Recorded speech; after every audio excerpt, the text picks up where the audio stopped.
Morning. So today we're going to talk about the third reason people fear change. And this is a big one.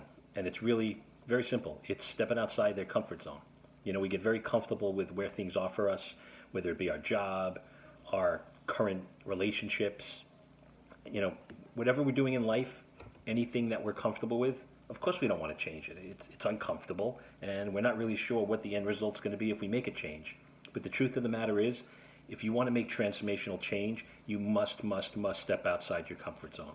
I coach so many kids and teens and adults on this, and the ones that are willing to be open to the coaching and that are willing to step outside their comfort zone, those are the ones that have tremendous success. And the ones that are just really uncomfortable doing it and just need a little more time, it's my job to kind of gently nudge them and show them the reason why they need to do it without pushing and judging.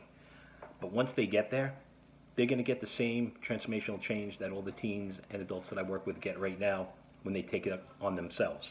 But stepping outside your comfort zone is very difficult, and it's a big fear that people have, but you have to do it. So I give you a challenge today. Just do one thing, just one thing that's really uncomfortable for you. Just do it. Just do it. Just do something that's a little uncomfortable, even if it's small, just a baby step. But do it and see what kind of results you get and share that with me. And if you're stuck in your comfort zone and you need somebody to kind of help nudge you out, call me. That's what I'm here for. Have an awesome day.